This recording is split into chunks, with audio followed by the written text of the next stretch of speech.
Happy Friday, everybody. What's up? It's just Tia, and I'm back with another video for this week. So, I posted on my Instagram and asked for questions and suggestions for video ideas or of what people wanted me to talk about. And one of the things that stood out to me was the topic of how to love yourself, or how do you know you love yourself, I guess. And so I picked that one obviously because I'm all about self right now, and learning about myself and loving myself and healing and forgiving myself and all of that good jazz. So I did write a couple of notes. I just wrote out like key points. So how do you know you love yourself? So the first point I want to make is everybody's opinion of what love is, or what love should encompass, or what love should look like, is very dependent. It does depend on the person and the individual, where you are at in your life. You know what I'm saying? Everybody's self-love is going to look different pertaining to you and where you're at. This is just my opinion and what I feel, but my best advice, regardless of my points, is going to be that you should definitely follow your heart and follow how you feel and things of that nature, because you can listen to people all day essentially and still not really love yourself. You know what I mean? Or still be confused. So my first point was, how do you know you love yourself? By the decisions that you make. So I'm a firm believer that if you are making decisions that you are happy with, that you feel good about, that you look forward to, that's one way of contributing to, how you know you love yourself. Like if you make decisions and you're like, damn, I made that decision based on me and what is going to benefit me and how it makes me feel, I feel like that is a form of self-love. That is a form of self-care, when you're making decisions not for other people or doing what other people want you to do, but you're doing what you want to do and what makes you happy. So that's really, really important. A lot of times we live for other people. We make decisions for other people that we personally do not want to make, but we make it for the accommodation of others. It could be work, it could be school, you know what I mean? Like all of these things. So in areas that you absolutely control, really all areas, because you can control your life, you control your career, you control your relationships, or at least contribute to it. You control the narrative of school, like you control your life. But I do understand that sometimes you have to do things that you don't necessarily want to do to get somewhere else. So, but in areas where you absolutely do not have to compromise yourself or compromise what you want or the things that you love, then don't. You know what I mean? Like I said, relationships is very big on that. Relationships is one of those areas where you do not have to make any decision that you do not want to, that does not make you feel good about yourself or good about the relationship, etc., etc. It is completely, up to you and, what you want to do. My second point is, how do you feel every day? If you wake up every day and you are just down, or you're depressed, or you're overly anxious or upset or bothered, or you just find yourself scrolling through Instagram or some type of social media platform, and you just find yourself extremely unhappy, and you're living, I don't want to say through other people's lives, but you just find yourself just not happy, and you looking at other people like, oh my gosh, they look like they having fun. Oh my gosh, they look like they having the time of their life, whatever.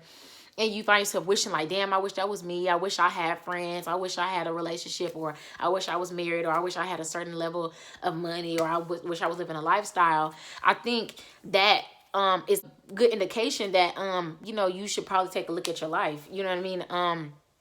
As for me, when I wake up every day now that I'm not going to work, okay, I find myself much more grateful, much more happier, because I'm not bogged down by expectations of other people.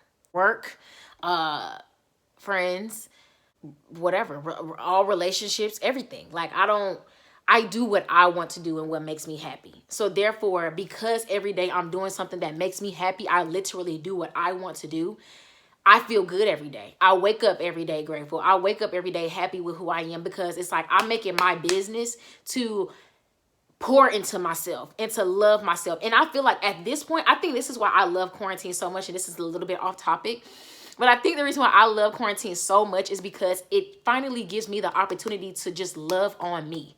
I don't have to worry about anybody else, anything else.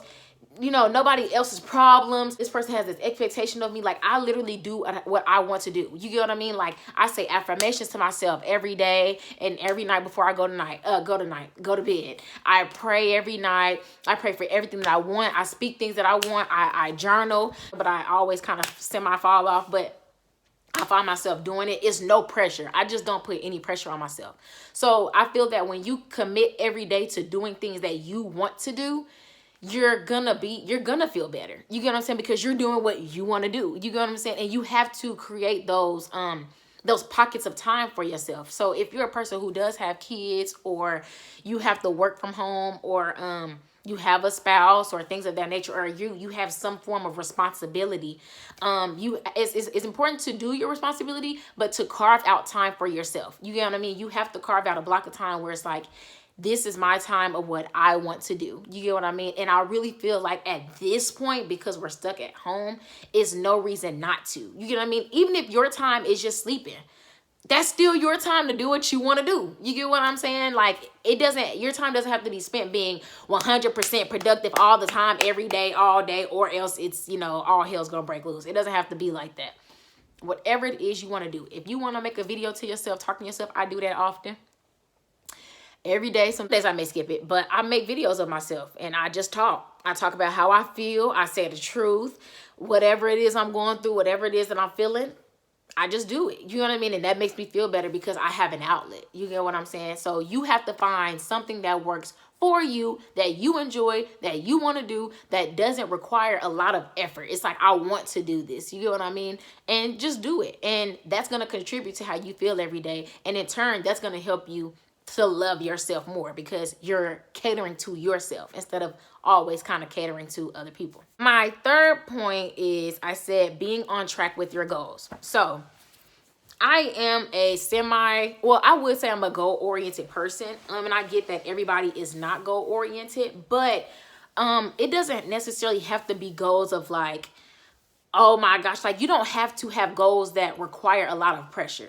I think if you just create, you know, small goals, you know what I mean? Like, sometimes I think we have to create these astronomical, you know, goals. And that's great. That's fine. If you want to do that, cool, no problem with it.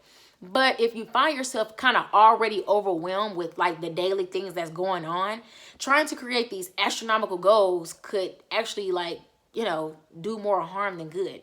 But I feel like if you create smaller goals, and you attack them and complete them, that contributes to your overall love of yourself as well. Because you're like, damn, I made this goal, I completed it, I did it, and I feel good about it. And then the more you do, you create these smaller goals, and the more you complete them, and then you like, okay, I'm gonna amp this up next time, and then you complete that, and then you keep going. It's like this certain level of like confidence and pride that comes with knowing that you accomplished it. Nobody made you, nobody forced you, nobody was in your face about it. It was literally something that you wanted to do, and you did it on your time. No pressure, no questions, no anything. It just was all about you. So I think that creating goals, and I don't want to say dumb it down, but like customizing it to you is gonna help you love yourself. You know what I mean? Because it's about you at the end of the day. Like, it always is a good feeling when you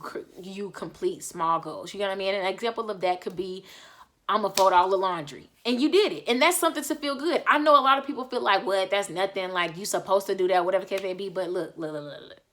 Don't listen to the people, okay? Don't do it, okay?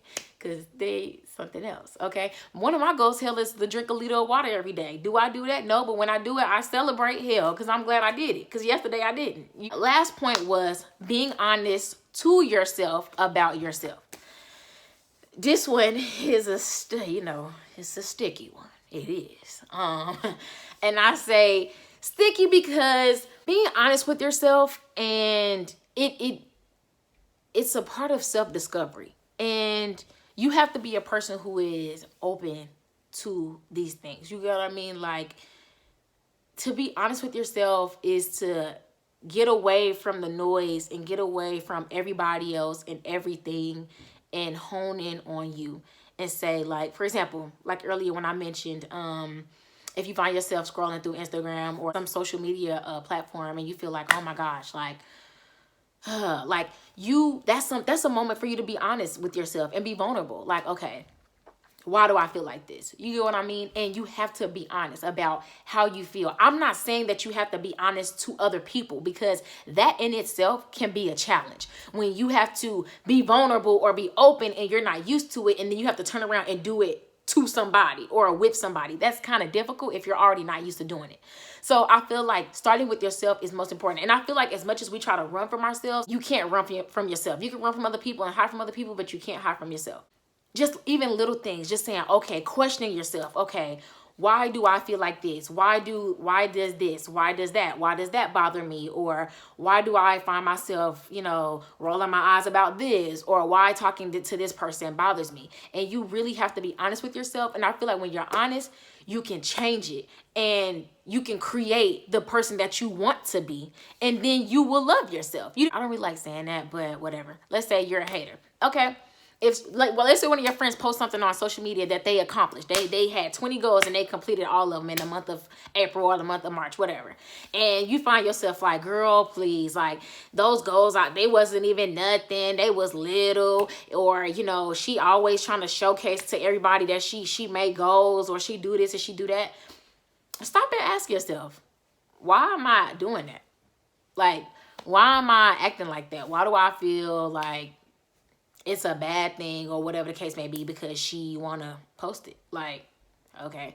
Because maybe you will find that, okay, the reason why I feel like that is because I never can accomplish anything.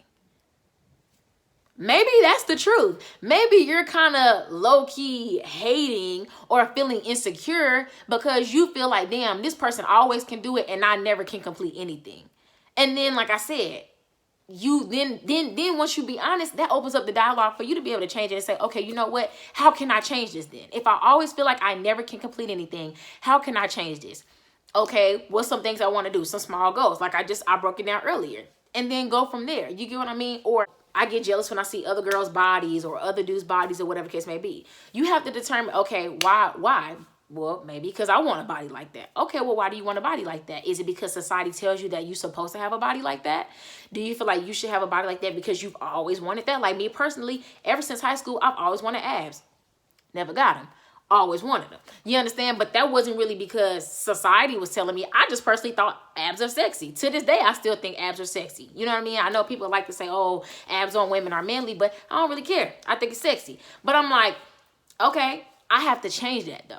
You have to take responsibility and you have to say, okay, do I really want abs? Okay, I do, but am I willing to put in the work for abs? Because sometimes we want things that we're not even really ready for or willing to put in the work for. You know what I mean? So basically, when you just be honest with yourself, it opens up all of this dialogue for you to have with yourself.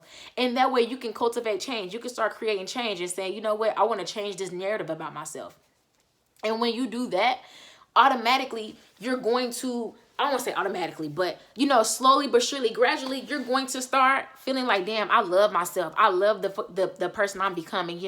I'm working on myself. I'm working on myself physically, emotionally, mentally. I'm working on my friendships. I'm working on my relationships. I'm working on my career, or I'm working on, education, like whatever it is you want to do. Like when you just start being honest with yourself and just rearranging, and don't get me wrong, it can be very scary. It really, really, really can. Sometimes opening that box of creating change and creating the life that you want is going to require you to shed certain things. And that's okay. I feel like whatever I had good before, if I had to lose it, it's either going to come back again or something else is going to come back and it's going to be greater than what I already had. That's just the way I look at it. Of course, there's hundreds and thousands and millions of other ways to know you love yourself. But basically, those were my 4 things that I came up with that works for me. Again, I encourage everybody to do their own work and be on their own journey. But yeah, that's it. So I'll see you guys with another video. Everybody stay safe. Happy quarantine. I know y'all not happy about it, but I'm loving it, period. So yes, I'll see y'all another time. Later.